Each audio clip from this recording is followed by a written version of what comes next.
Hello and welcome again to the Caught Off Guard podcast. I am Patricia Bright and I'm very excited to be here with the Leomie Anderson. And yes, you're going to get a "the" in front of your name because you're absolutely fantastic. You are a top model, and I'm going to just list off some of her accolades because, you know, you don't have to big yourself up. I'll do it for you. You are faced for Fenty Beauty, Pat McGrath. You've walked for the likes of Marc Jacobs, Tom Ford. You are a Victoria's Secret model. How many years running? 4 years. 4 years running. What else have you done? Yeezy, Fenty Puma, and I believe the list goes on and on. Thank you. This is why I wanted to get you on here because I feel like you have a couple of things. Yes, I feel like you are like really amazing, and I feel like I want to explore your story a little bit more, and for people to understand like the real tea. So we're caught off guard. We want to ask people. Questions are a little bit difficult, you know. Find out a little bit more, like juicy. Get in there, Get juice. in. I'm all about the juice. So we are going to do that today. I'm ready. With yourself. It's amazing to see you here today.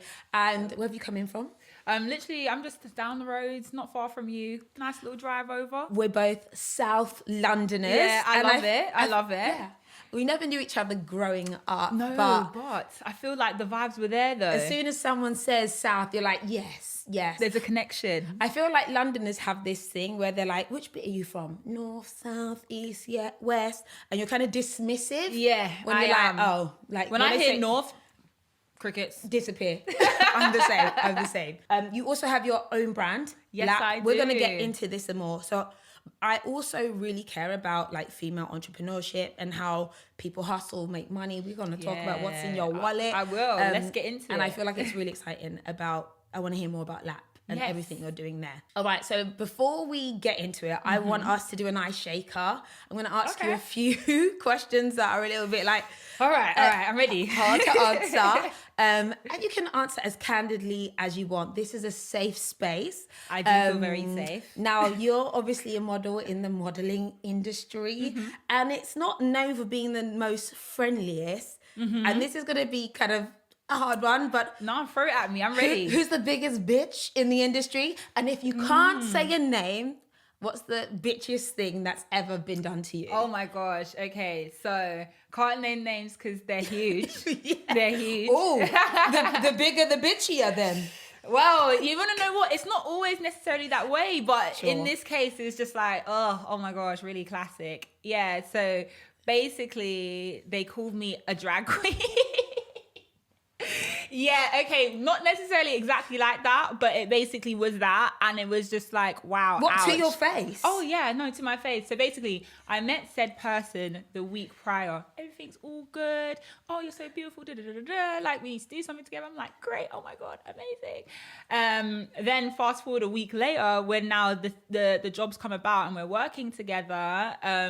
Their assistant saw me doing my own makeup, and because it was like a show or an event where some people came already with their glam done, some people got their makeup done there. I just brought my makeup kit with me, so I'm just doing my makeup. And I thought because like she was a black woman as well, that she'd understand like, okay, you're doing your own makeup. Okay. And bearing in mind, it was even less than this. Like it was like so natural because it's like, I don't want to do OTT or whatever. Yeah. And then she's like, well, have you got your makeup out? I was like, oh, like, you know, I just want to do my own makeup. She's like, take it off. This me.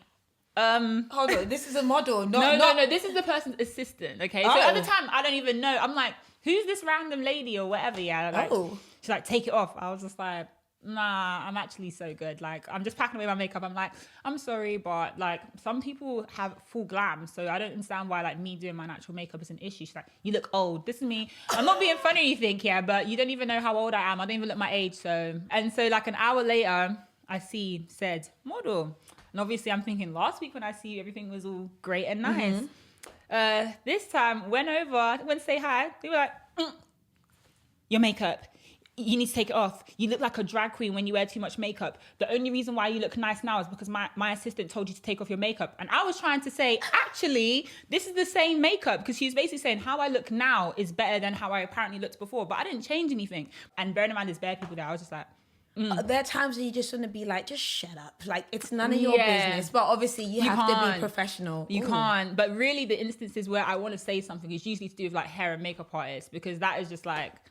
We're gonna get into that. We're gonna get really deep in and get stuck in. And actually, then, what are the trends that you absolutely hate at the moment? And have you ever had a bad beauty trend put on you? I've had like every single thing that can go wrong with like hair and makeup. I feel like I've been like the guinea pig of it because I've been in the industry for like 12 years. So like all the girls now who like they're getting their makeup done and they're loving it, like it's because it was people like me who had to walk down the runway, grey face, looking like one Casper the Friendly Ghost, yeah. that now these people, they're understanding like, and now we have what's really colour. Good. Yeah. Yes, exactly. But I guess trends wise, it's not really a trend as such, but I hated the fact that there was a time when like white people didn't understand wigs because, and that was really annoying to me because like, even I would speak to my agents at first and I'm like, oh, I want to start wearing wigs. They'd be like, ooh, like, is it going to be like party shop? I'm like, no, like Beyonce levels. They're like, oh, okay. Like, then they understand it. They're a lace front. Yeah, a lace front for anybody who don't understand, like, the knowledge of the wigs. But when wigs weren't in, it was very difficult as a black girl to be able to, like, change your look. I don't know, just like not have your hair just completely destroyed. Because if you're straightening and putting all the gels and all the products, the edges will leave the building. They will literally decease. They will just die. I've got it. Yeah. Yeah. So and also, if there are other girls on the runway who are doing like say a slick back wet look, right? If you're natural, your hair is going to turn into a frizz. So what's my alternative to actually be part of the look? That's what I'm trying to say. And even for example, when I've had instances where the look, they wanted me to have an afro, but obviously my hair is relaxed, so it's chemically straightened for anyone who doesn't know, or perms or whatever. There's different phrases, but anyways, put in these little tiny rods and like literally like completely reverting my hair back to afro when there's literally wigs. But because they didn't know, like they literally didn't even think of putting an afro wig, they would rather literally destroy my hair to make it into an afro. They're just making hard work. Yeah, basically. So do you ever bring like a bag of wigs? I actually bring wigs on vacation with me. Oh, yes. Like it's that deep where I'm like, you know what? We need 4 different wigs because I'm going to be 4 different ladies on this trip. I love. Okay. But you want to know what? For work, it's so difficult when it comes to wigs because I can bring it, but then who's about to lay it? And like I can kind of do it, but it's just like I would just rather just have either a professional person do it or just come with it already laid, because I'll just start panicking. I'll be trying to lay it and it's bare like, yeah, exactly. And then they'll be looking like, I thought you said it's Beyonce. And then it's looking like Fry-once. Okay. I want to talk a little bit about you a bit more. Let's get into like the foundations and the base. And for anyone who doesn't know, you've been modeling since you were 14. 14 is when you were scouted. Signed. Yes, exactly. And signed. Yeah. Signed and scouted at 14. But again, you can't really model like full time until you're like 16. Yeah, because you're literally a kid. Like I'm sure there's some trade laws around whether you can actually work. Yeah, we just slide past those. No, I'm joking. Right, okay. No, I'm joking. We don't. Illegal activity.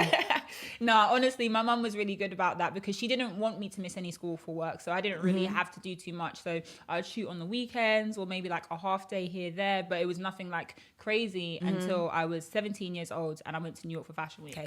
How did you get scouted? What's the story? Okay, so I was coming home from school, had red hair, blue mascara, thought I was there, cool. Yeah, I was just not very fashion. Yeah, I weren't fashion. I was just there like, just living my best life, cool. At 14 with red hair and blue mascara. Yeah, I thought I was lit, but I just must have looked like a complete car crash. But it is what it is. I managed to get signed somehow. And this guy came up to me and he was like, hey, have you ever considered doing modeling? And I'm not gonna lie, I just thought stranger danger, pedophile or something. So I just ran away. I literally just got onto a random bus, the 93. Doesn't even take me home. I was just like, I don't want this guy.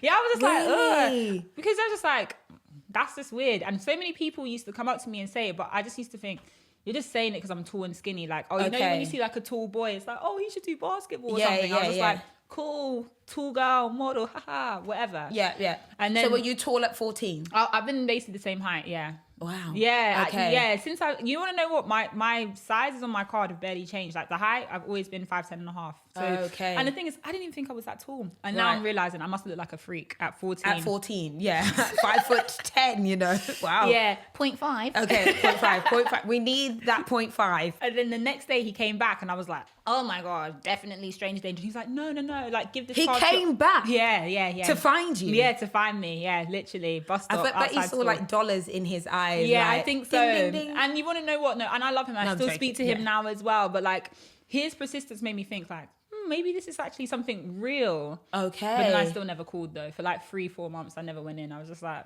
I'm just going to finish school first. Because I'm only 14. So I was like, maybe when I'm 16. I just put the thing on the fridge, like, maybe when I'm 16. Wow. But yeah, then a few months later, somebody else from the same agency came up to me and I was like, okay, this is a sign. Let me just go in.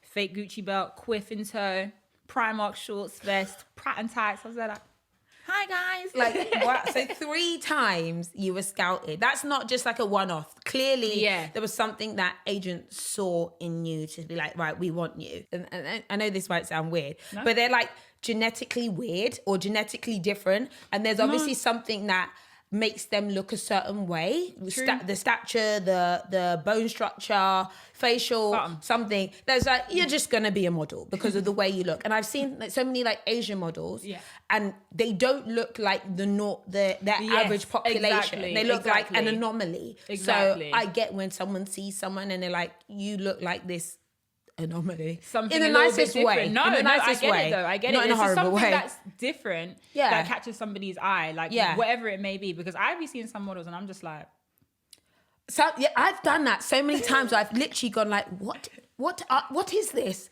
Why is your skin porcelain? I don't understand. No, I'm literally confused. though. No, There literally. isn't a pore. What is this? I've seen like one guy, male model, he looks like literally like he's made out of marble. Yeah. And I'm just like, but like really though, like he looks mad stiff too, but I'm just like, your face, I get it. You got scouted when you were 14, but you didn't start doing any work till you were 16. Yeah, like the little jobs that I was doing, it's not anything like big. And like they were trying to prepare me for Fashion Week as well. So I would what do like, age?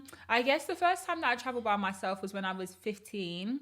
And I went to Germany for 3 days to do like some little German fashion show because they were like, oh, just so you can like get the feel of like doing runway and stuff. Oh, the way I couldn't walk, boy, I probably ruined that show. But then my agents were like, it's okay because at least if you just do it there and it's just like, it was like a small like student fashion week type thing there. Okay. But they were like, just to prepare you and get you used to the environment. Yeah. Oh, I probably just ruined that whole thing. Wow. But oh well. Did you go to Germany by yourself at 15? Yeah.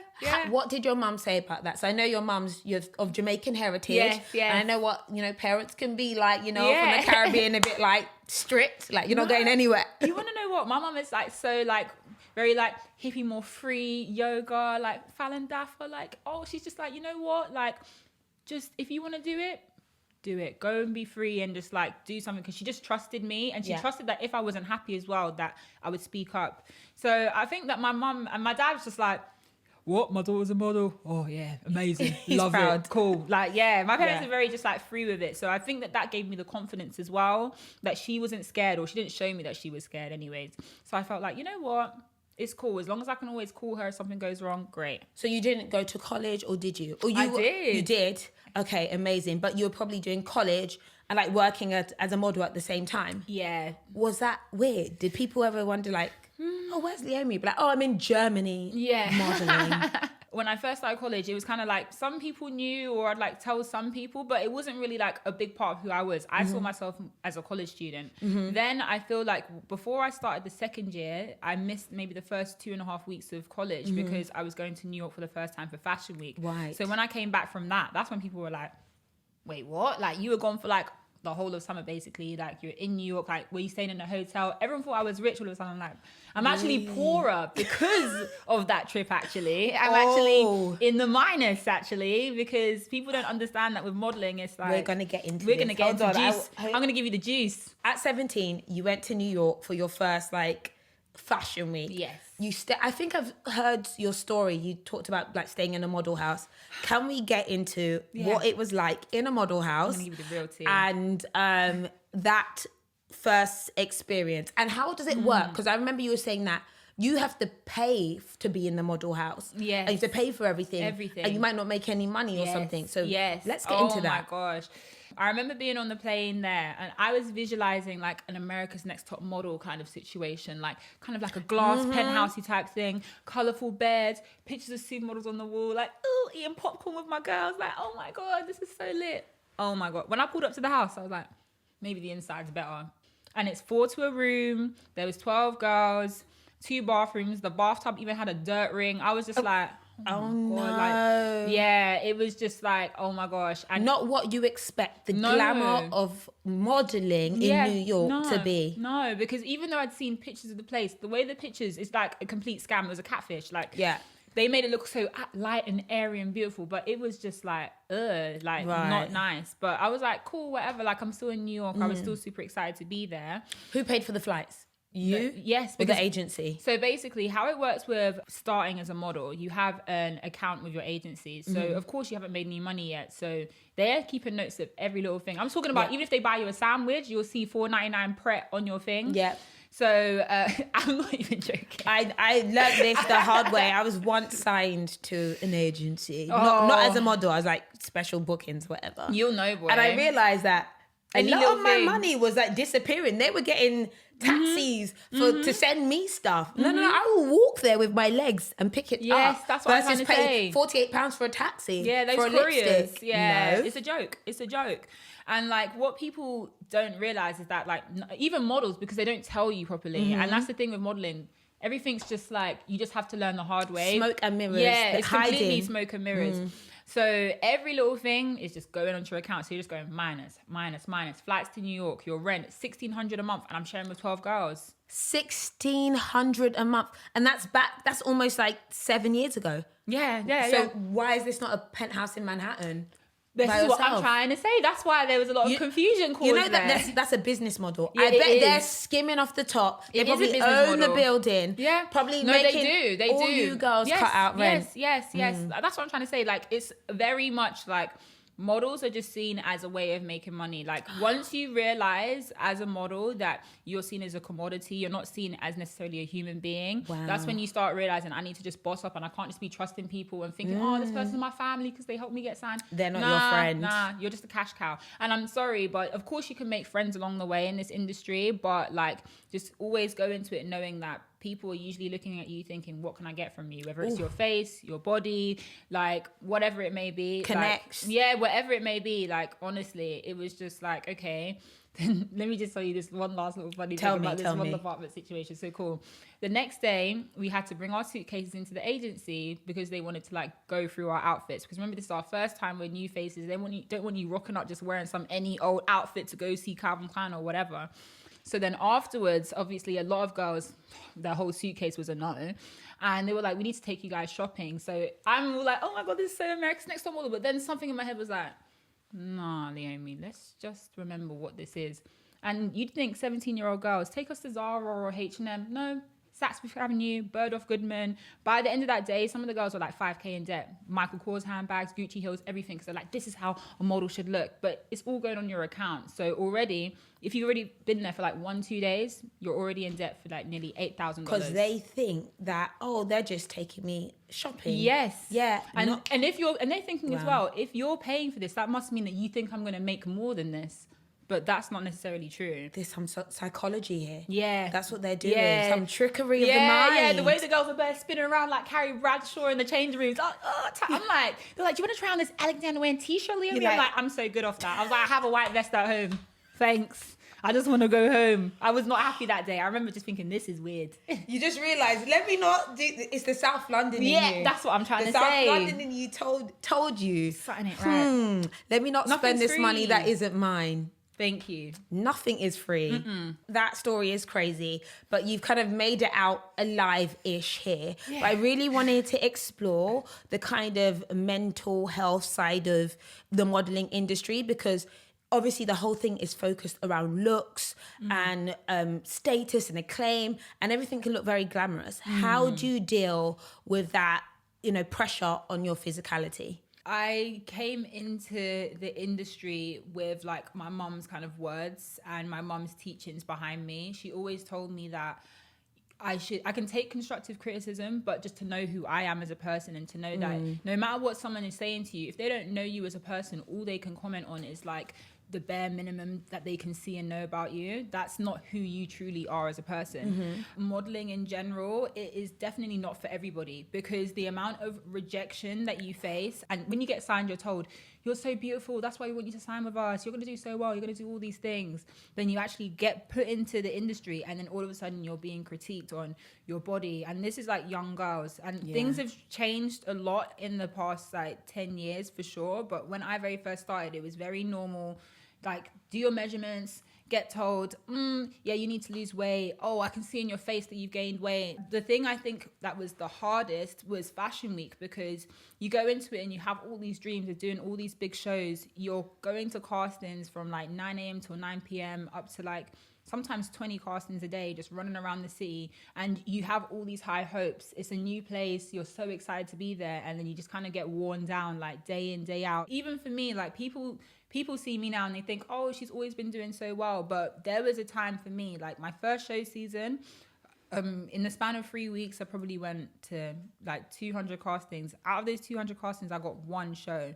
But luckily, that one show was marked by Marc Jacobs. That's literally the only thing that saved me. But that's still not, in the grand scheme of things, like white girls, they were getting like 12, 15 shows. So I'm in a house with like mainly white girls. I was the only dark-skinned girl in the house. There was one other mixed race girls, and everybody else was white. So they're all starting to get big shows, and a lot of big shows. So every day, 3 shows every day, 4 shows every day, and I'm just like, okay, cool, it's not happening for me. And then luckily Marc Jacobs happened for me, and I'm very thankful for that opportunity. But there was other girls in the house as well who didn't get anything. So now you're like, what, nearly 10 grand in debt, and you haven't gotten a single thing. And even when you get the shows, they don't pay. I didn't get paid for that. I can imagine that it can have an impact on your mental health. Have you ever had a mental breakdown? So recently there was the model, she was crying. Ajak, yeah. Yes. She was crying. And I saw that, and you could really see the pain of, literally, she's just tired. Yeah. And, you know, I'm sure people have those moments on the phone or to their friends or privately, and she put hers on social media. Yeah. Have you ever had a moment like that? And what do you think triggers moments like that? I've definitely had moments where I'm like, what am I doing? Especially when all my friends started going to uni, I chose not to go to uni. And that's when I became a full-time model. And that's when I realized, like, wow, I'm really not working every day. And that when I finished college and everyone started uni, I went through a period where I didn't work for nearly 2 months, like at all.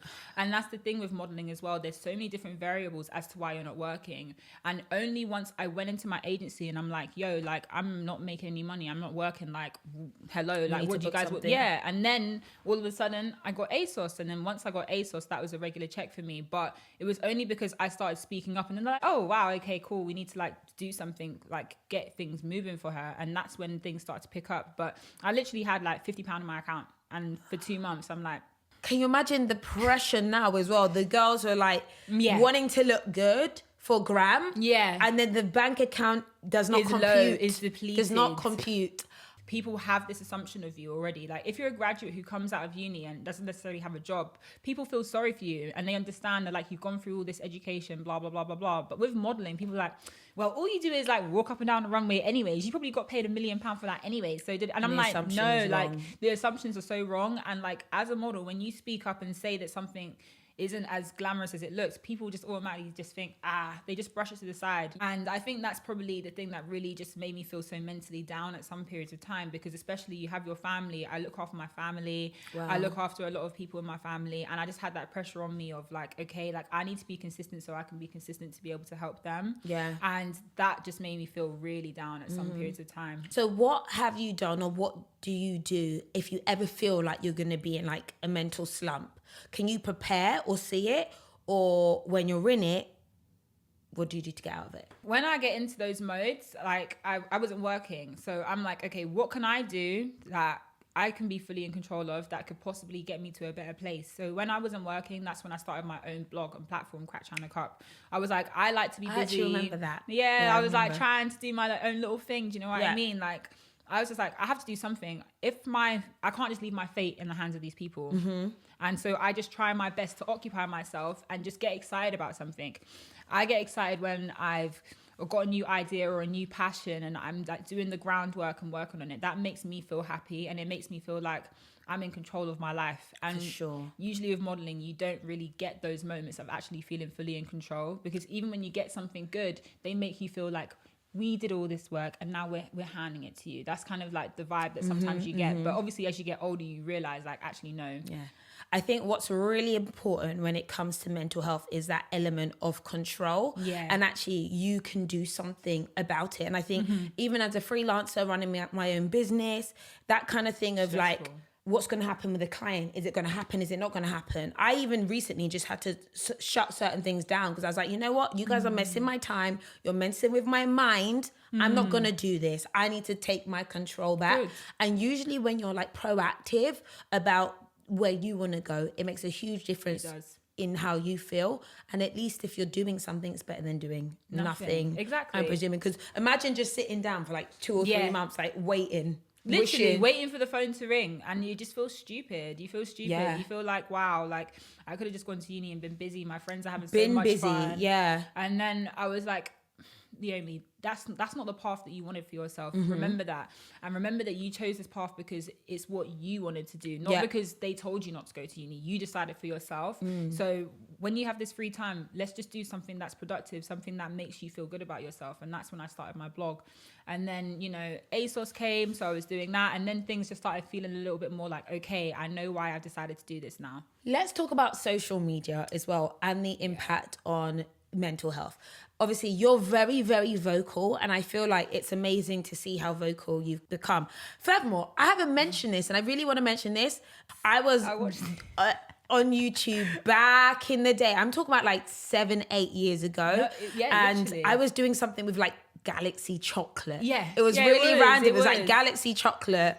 And they were like, oh, we want you to meet this model and let's go do an interview. So I met Leomie then. And like I interviewed you when you were so young. I'm sure I still have the video.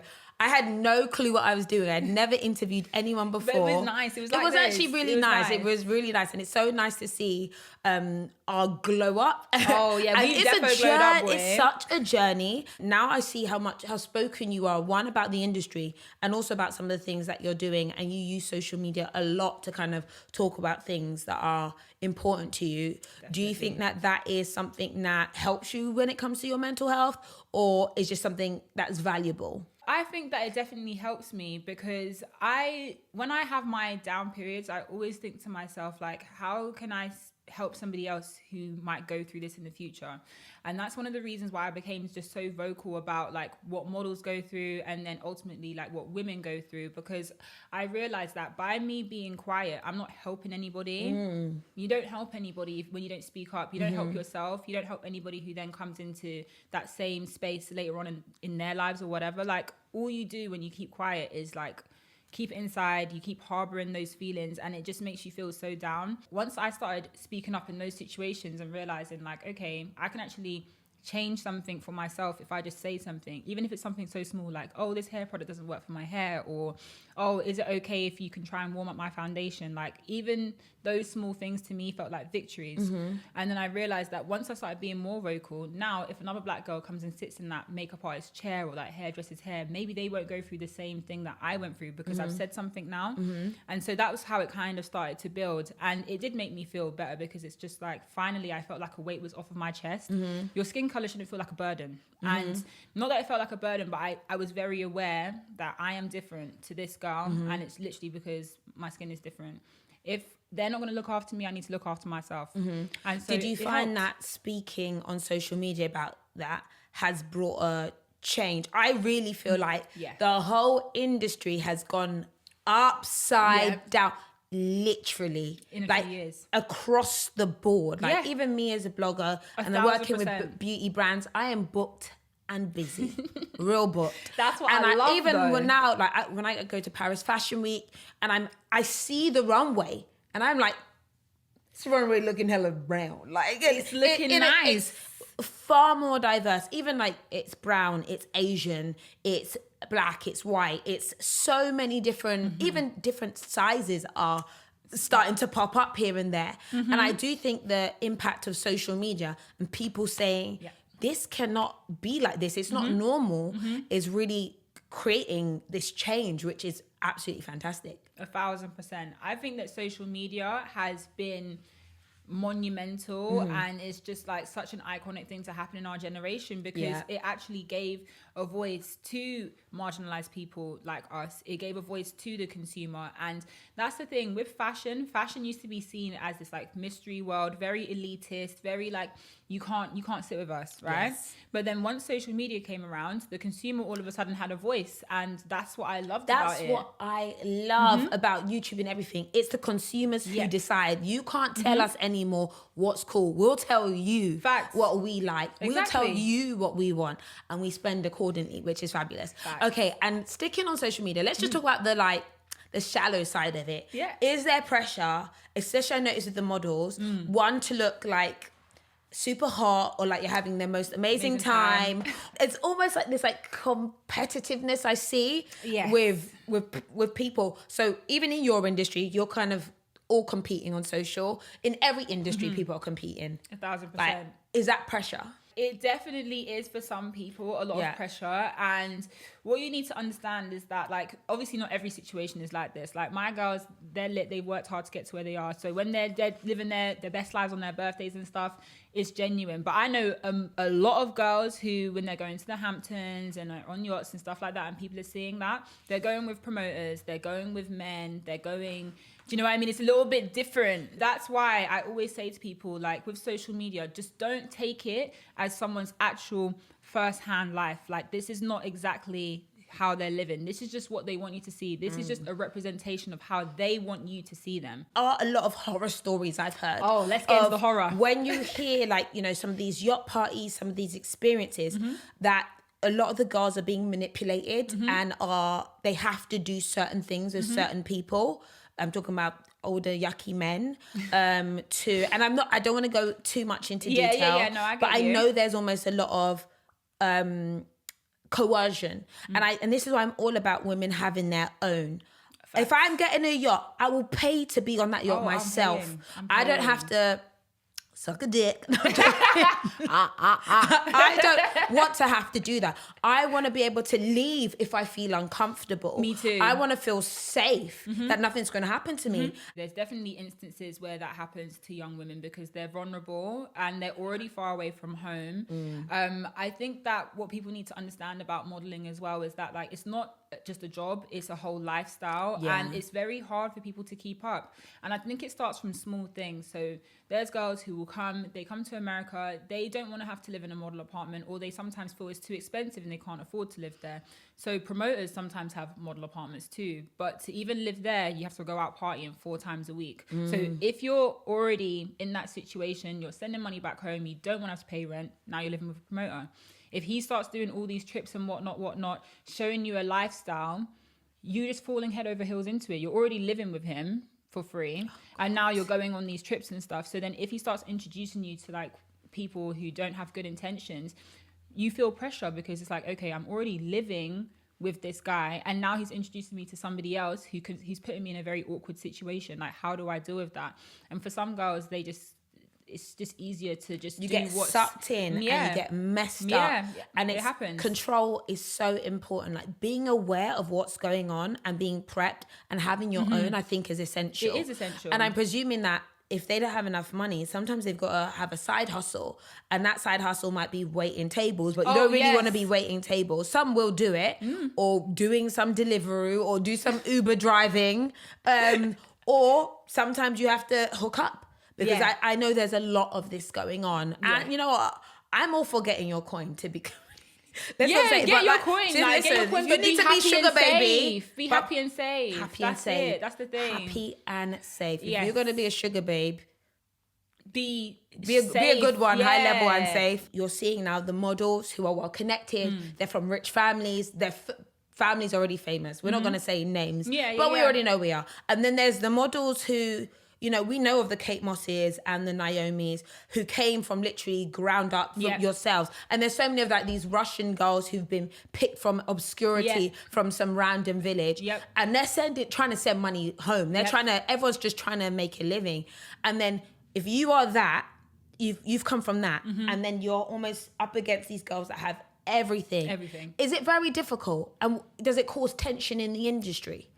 Yes, for and sure. It must lower rates as well. Yes, there's so many things that lower rates, man. Like, we'll get into that too. But in regards to, like, let's just call them like the it girls, like, or like the new girls who are coming up, who obviously come from like families that are already well known. When they first started coming around in the industry, for sure, it caused a lot of tension, and not necessarily with me, because I'm just the type of person, like, if I meet you on face value and you're a good person, and I can see that you genuinely care about what you're doing, because some of these girls, they're very, very, very passionate about it, and they actually want to work hard, and you really can tell the difference. At the start, you couldn't, because obviously you're just like, oh, you're new and you're doing everything. But now, a few years down the line, you can see who is considered to be like a real model now. Do you know what I mean? But when these girls first started coming around, there's some models who were not with it. Like, I'm talking like not with it, as in like, you're trying to come here with your manager. Like, we don't come with our manager. You get to eat different food. You don't have to do rehearsal. You don't have to do casting. It doesn't work like that. It doesn't work like that. And some girls, I know some of my friends, they were not rocking with it. And they were making sure those girls felt it. They made sure that they felt it. I wasn't there, but I've heard a lot of different things that went on backstage. And some of those girls, they really knew what was up. Old versus new. There was a little bit of tension. More than that. More than that. People were definitely feeling very victimized. Have there ever been any fist fights? No, you know, models don't really rock with the fist fights. We all know, like, we can't be doing too much. We can't be doing anything around this region. Imagine a fashion show with, say, like 60 girls. One of those girls can be walking in, they could be getting like OD money. Like, sometimes like hundreds of thousands they can get to walk a show, but then a girl who's a new face, she's not getting paid. So that's why there's always that kind of tension sometimes between people. But now it's just like, what are we gonna do? Am I gonna go home and cry, or am I just gonna put my heels on and walk? What are some of the challenges you faced? What's your biggest challenge now, or in general? Because it's like there's so many different things that I can think of that is a challenge. Because generally speaking, with modeling, I think the biggest challenge now is how to stand out in an industry where every single day there is a new face and there's a new model. An e-com client who I used to shoot with, a model will be getting paid £1,000 a day. Take away the 20% from your agency, take away 30% or 20% for tax. So it's really not like, once all this tax stuff, but anyways, they could be getting a day rate of what's meant to be £1,000. A street cast person for the same client doing exactly the same job, they're getting £200. So now that particular e-com client, most of their models are street cast, because they're just like, why should I pay? Why should I be paying £1,000 when we can literally get this person? People who come from Manchester to shoot for this client. So your train ticket's already your day rate, basically. I wanted to actually touch on the diversity thing, because I feel like now, like, you know, melanin is popping, brown skin, brown skin girl, we love it. Do you feel like there's an element of it that's a bit too trendy? And if it's a trend that's here, is it a trend that will go? And is there any way to kind of claim back control and make it less of a hot commodity? Yeah. Right now, for sure, it is a trend. As you said yourself, you're booked and busy. I feel like before, when I used to speak up, before it was a trend, like, even my agency would be scared. Like, oh, Leomie, like, keep it cute. Like, don't say anything. Don't say too much. Like, they were worried that it's going to have an adverse effect on me. But I feel like I started speaking kind of just at the right time, and just before it became like, oh, we actually want to know what's going on. But yeah, it's definitely a trend right now, and I think the way that we can keep it, it's the consumer. Like, I want people to understand, like, supporting Black models and models of other ethnicities is very important. If you like seeing somebody who might not necessarily represent you, but might represent your friend or someone in your family, whether it be age, size, race, whatever, like, support them as well, because it really does help. Because right now, the way that the industry is going, I don't think nobody really knows what's happening. No one really understands, like, what is meaningful, what's a trend, what's going to stay. But for diversity, and especially being a Black model, I feel like the way that we can keep it, like, popping, keep seeing these Black faces on the runway, is by supporting each other, by doing stuff like this, by speaking out and just supporting one another. Like, it's honestly the only thing that's going to make sure that all these brands who are run by, like, older white men, usually. It's the only thing that's going to make them realize that these people are here to stay. Now, you're popping. Let's be very honest about that. You're at the Dior events. You travel all over the world. You are on the yachts, right?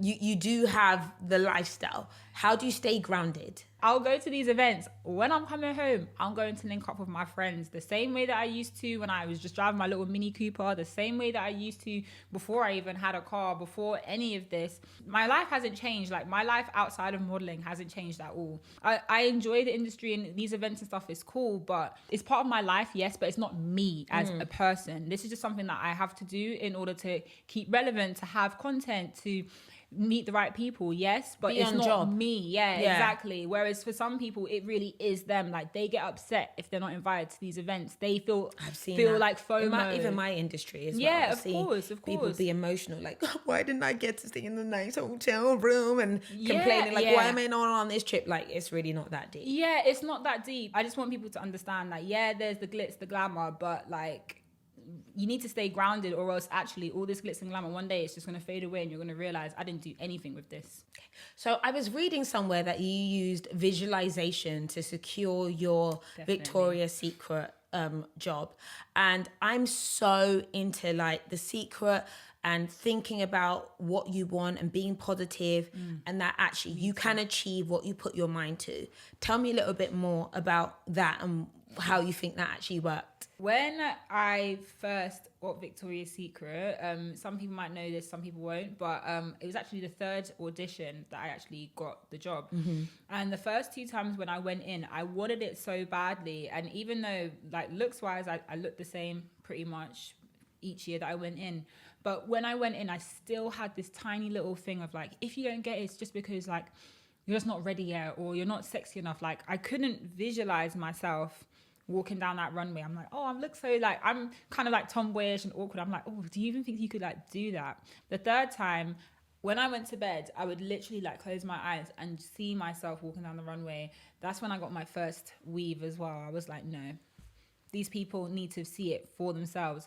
Because one thing I will say as well, as a black model, however you go in, I feel like that's how they see you. Whereas with a white girl, she can go in with a shaved head and they could visualize putting a wig on her and like, or bleaching her hair or doing this and that. But with a black girl, I feel like they just judge you on just like however you look at that point in time. So I feel like when I decided like, Leomie, no, you can do this, you can be a Victoria's Secret model, I can see it. I was like, cool, I did my hair. I was like, yeah, I can see it. Yeah. I just felt like, Leomie, like, just give them exactly what you see when you're closing your eyes. Give them that. And it came true. And like, that's when I really thought, do it, believe it, see it, and it will happen. Are you someone who sets goals for yourself? And do you find that you meet them? And if you don't, do you think there's a reason as to why? I set goals for myself all the time. But one thing that I had to change was putting a time limit on my goals. When I was, earlier on in my modeling career, I'd say stuff like, I want to shoot like Vogue within 1 year. If I don't shoot it within 1 year, that means like I'm not getting to where I'm going, because I was looking at other people's journeys and being like, okay, she's done this show. Off the back of that show, she's now done this campaign and blah, blah, blah, blah, blah. So I tried to plan my career like that. So I'd be like, okay, I want to shoot this many editorials, or I want to get a beauty contract by this time. And like, even now I haven't got a beauty contract, but when I was younger, that was one of the things like every year I'd say, I really want to get this beauty contract, and it wasn't happening for me. But then I realized, Leomie, do you want a beauty contract, or do you want to get to a point where you're financially stable and you just think that a beauty contract is the way that's going to happen? So once I just got out of my head, like, you can have an idea and a vision of what you want to do, but you're never going to know the journey, or you're never going to know what's going to come about to make it materialize. I never thought I was going to get a Victoria's Secret contract. Let me tell you, like, even though I'd walked for them 4 years in a row, I had zero idea that there was any possibility of me becoming an angel. Like, when I looked at all those girls, I'm like, they're just so amazing, they're so beautiful. Like, I just don't think that I'm that girl. Even though I'd walked the show, I still had that feeling. Yeah, because only a select few are actually angels. Yeah, at the moment, there's, how many of us are there? Maybe like 16 of us. Okay. And like the last time they got a new angel was 6 years ago, or 7 years ago, I think. Yeah. So it's it's just crazy to me. But I got the contract, but it wasn't the beauty contract, but it gave me the exact thing that I wanted, that feeling. Which was stability. The stability, exactly. So now I have goals and ideas of what I want to do, but I just can't put a time limit on it. You can't do that to yourself, because then you just feel like you're disappointing yourself when you're not. You're still making progress. It's just not as Speedy Gonzalez as somebody else. You're in your own lane. So stop looking at what other people are doing and how quickly they've achieved things. Do you think that people looking at what other people do can impact their health, their mental health, and how they feel about their own achievement, especially in a world with social media? Oh, 1,000,000%. And we like talk about it all the time on LAPP, because I think that social media, it puts out so many different messages. It puts out messages about how you're meant to look, the lifestyle you're meant to live, the people you're meant to be around, the brands that you're meant to be wearing, everything. Like everything can be dictated by social media, depending on who you follow and how much you decide that you want to ingest or invest in that lifestyle.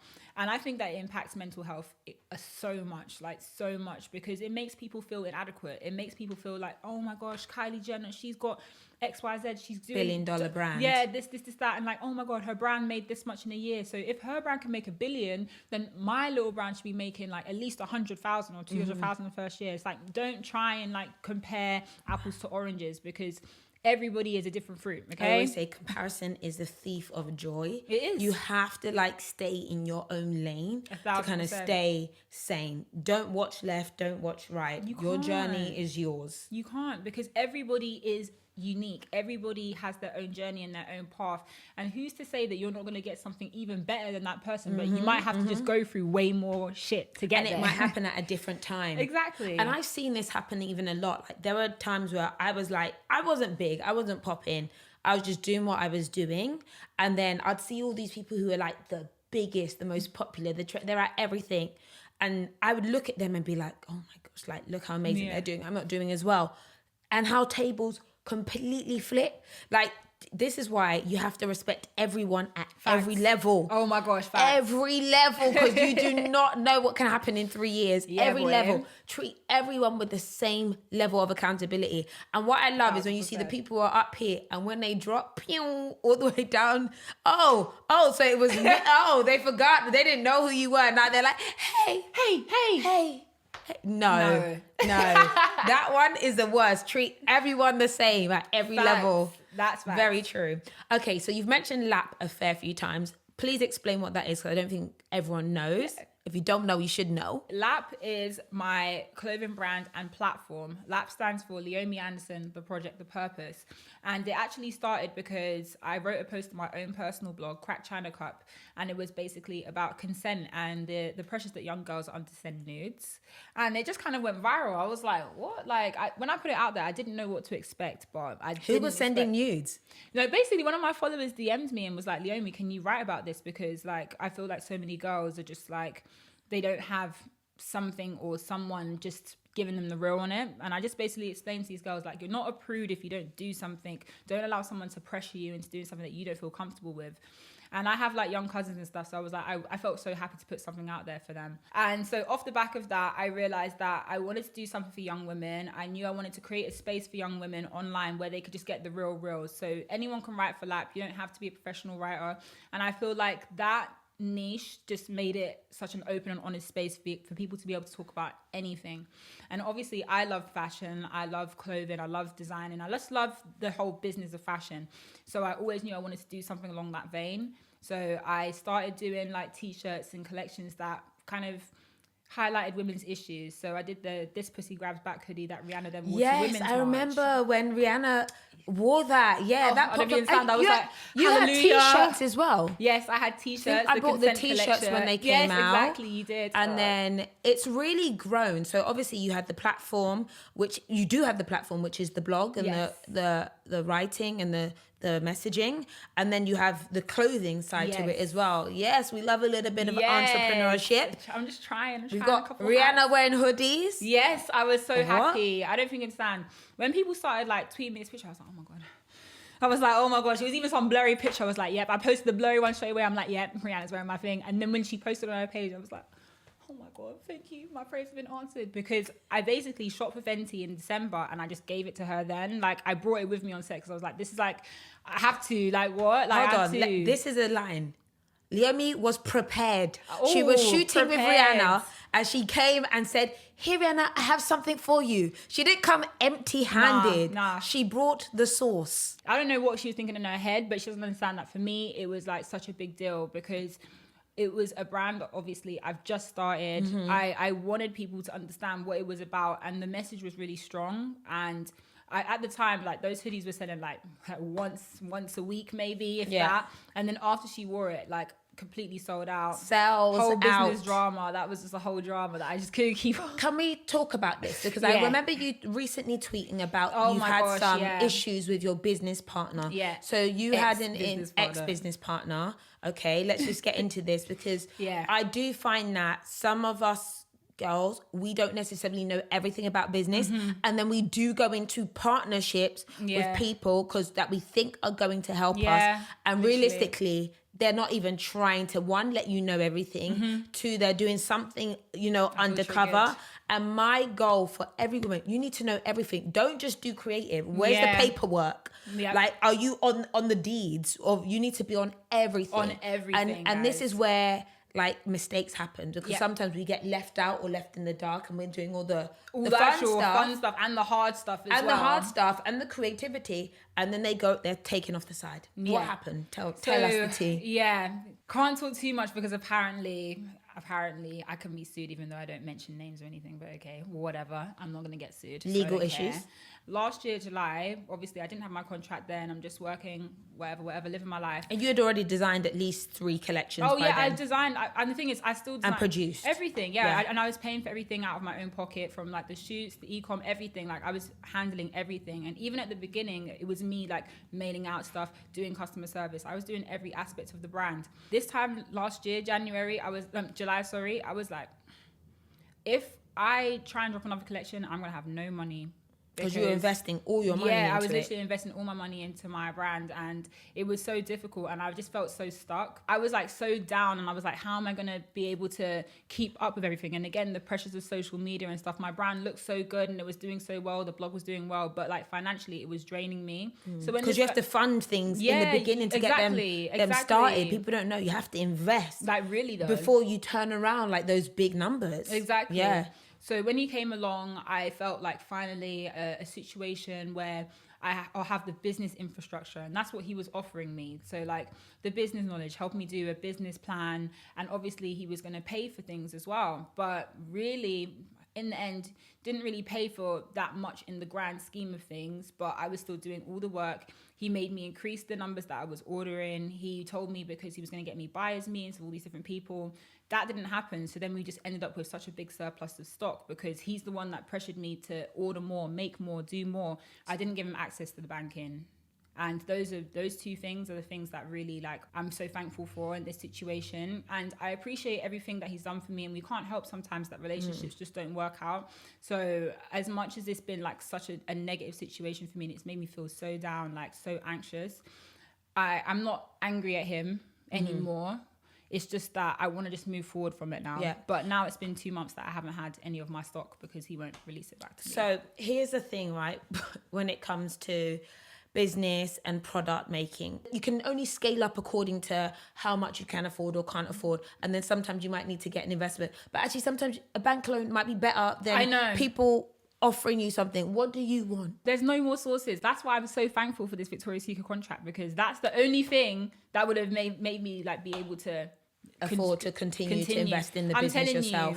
Obstacles are going to come. People are always going to try and come. When you're lit and you're doing something right, you're going to attract good people, and you're going to attract people who just want to take something from you. You just need to open your eyes to decipher who those people are and what their intentions are. We're going to do a drop and give me 20. Okay. So these are just some quick fire questions, just so we can find out a little bit more about you. Okay. So London or New York? London. Really? London, 1,000%. Yeah, New York's full of weirdos and it smells a little bit too. And there's roaches, so no. And oops. Describe your life in one word. Insane. The first thing you do when you wake up is? Go on Twitter and check that all my old celebrities are still alive. Like, yeah, I always have this thing like one day I'm going to open it, I'm going to see like someone who I really love has died. Like I don't want like Morgan Freeman or something. Like I would be so sad about that. So I just always check on trending to see that everyone's still alive. I'm not joking. That's like the first thing that I do. That is weird. Are you more introverted or extroverted? Extrovert. Hair products or makeup products? Ooh, hair. Biggest pet peeve? Oh my gosh, I wish I have too many to list. Okay, but one of my biggest pet peeves definitely has to be random one. But when you're waiting for your luggage to come off of the thing and everyone just like crowds really close around it so no one can see their suitcases, even though there's a line and a barrier showing you how far you should stand so everyone can see their bags. Yeah. Last person you text? My boyfriend. You relax by? Sleeping. No, watching Netflix. What's the thing you think about most when you're alone? How I'm going to succeed and level up. Early mornings or late nights? Late nights. Great books you've read recently? Obviously the Michelle Obama book. Oh, amazing. Your biggest inspiration is? My biggest inspiration is Rihanna. One of my biggest inspirations for sure. Yeah, we all love her. She's just such a boss, she's right? the GOAT. Your last meal on earth would be? Is it like 3-course meal or? Let's make it a 3-course. Okay, 3-course meal. Starter has to be something along the lines of like a jumbo prawns. Main, like a surf and turk, like a lobster tail with a steak as well with garlic butter, some really nice fries. Dessert, something with caramel. Caramel is my favorite. Why did I think you'd say like caramel. Rice and peas and like curry goat? That would be me. No, you want to know what? Yeah, because last meal, it has to be something I can't have every day. Like I can eat that. I eat that a lot. And I can cook it as well. And it has to be something that I can't cook. Okay. Last meal, I need to be going out bougie. What's something you're really bad at? Oh my gosh. I'm bad at like maths and finance. Yeah. We'll have a conversation after. Yeah, I need your help. Biggest regret in life so far? So many. I mean, how do I pick?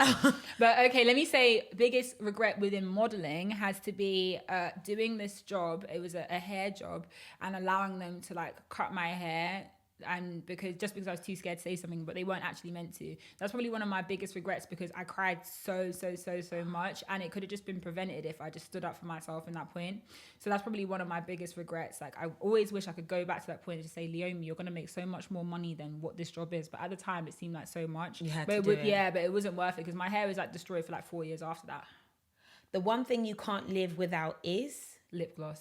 Yeah, I can tell your lips are glistening right now. I like to keep it close by. Who are you becoming? I'm becoming an entrepreneur. I feel like I'm moving out of just being labeled as a model. I think that I'm moving into a realm where I feel like I can do anything. I'm just becoming like a multifaceted like being, I think. Who you want to be, right? Yeah, who I want to be. Yeah, just free. I'm becoming a more free version of myself. When you meet someone you're attracted to, what's the first thing you notice?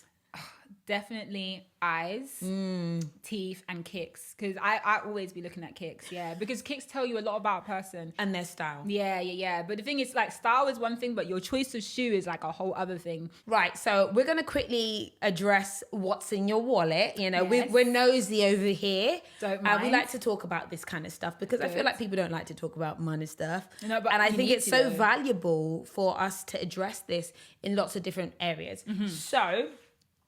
you said on your TED Talk that every model is technically already in debt when they start. Yes. You've mentioned that a bit about the model apartments, cost and flights. How did you navigate that? Oh, I was just broke in it for a little bit. Yeah. I worked at Abercrombie and Fitch whilst modeling for a year and a half. I tried to get another, and you want to know what? Yeah, I tried to get another job after that at, Gilly Hicks. And when the woman said to me, oh, yeah, why are you wearing your hair in a ponytail? You can only wear it down. I said, I can't get this job. You're not going to do this. Yeah, and literally, that's the only reason why, like, I completely stopped, like, even having, like, a second job. Because I was just like, this is just too much rules. She was like, oh, your nails are too long, this, that. I'm like, Abercrombie wasn't like this. So don't try and apply these rules to me now. And you're the same partner brand. Like, no. And that's when I was just like, let me just go it on my own. Are you good or bad with money? I'm actually quite good. I feel like you don't waste money. It depends on what people consider to be waste. Because to me, buying like a vintage designer bag is never going to be a waste. Mm-hmm. But to me, like the same price that I would pay on a handbag, I would never spend on like a pair of jeans. Mm-hmm, I can spend like £400 or £500 on a bag and I'll be like, well, this is just amazing. But like, I would not spend that on like a jacket or jeans or anything like that. Right, okay. So it's like a balance. It's a bit weird. But I think generally I'm okay with money, but I'm not tight. I'm one of these people who's just like, I'm always going to make more, aren't I? But at the same time, I also have in the back of my mind, Leomie, remember when you were broke? So it's like a balance.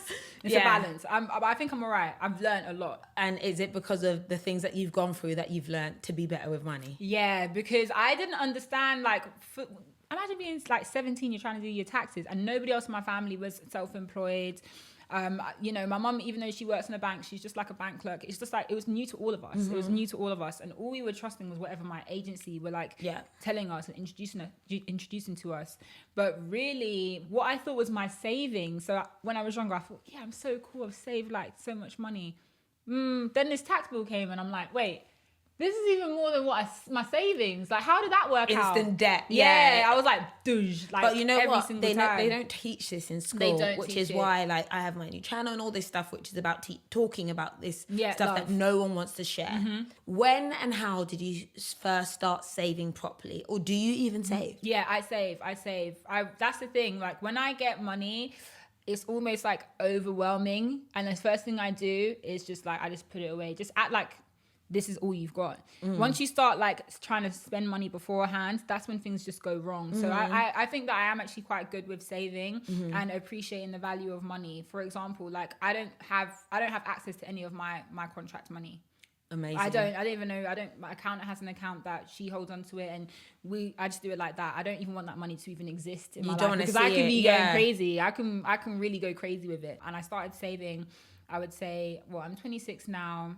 I started properly saving when I was 21, but then decent yeah, time. but then what I thought was savings, I would then like either put into my brand, or I decided that I want to move to New York and I want to do these different things. Right. Okay. So it was like, I feel like the past 5 years I'm solidly started to like save kind of. Yeah. But then started LAPP. So then I used my savings to start my brand. Right, so okay. it was like, I was saving, but I was also trying to use it to do something else with myself. So yeah.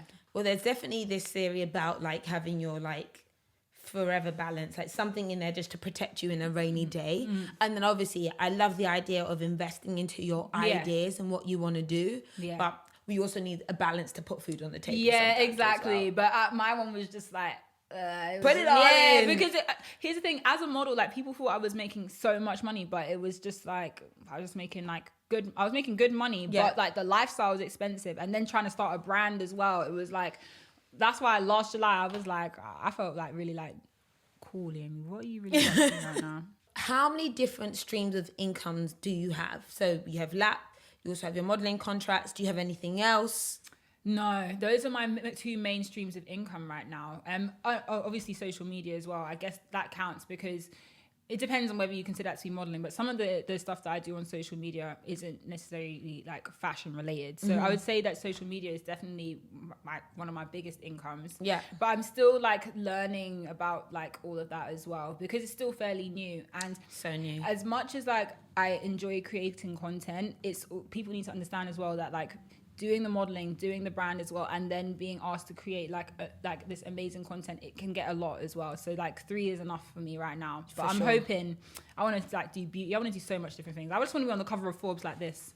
You've got at least another 6 years as well to be like Forbes 30 under 30. Yeah, exactly. Right? Okay, you'll do it. You'll be fine. What is one thing you've regretted spending your money on? I think it's more so to do with the fact that before, I always thought, yes, you're going to be able to make more money. So it's just like the small things that I would buy. Just waste. Yeah, like just little wasteful things that I used to buy when I was younger that I'm looking back now and been like, if I just didn't buy any of these things, or if I didn't just get into like buying these things or collecting these things, I would have been able to save so much more money. Most of the big things that I buy, like my car, love it.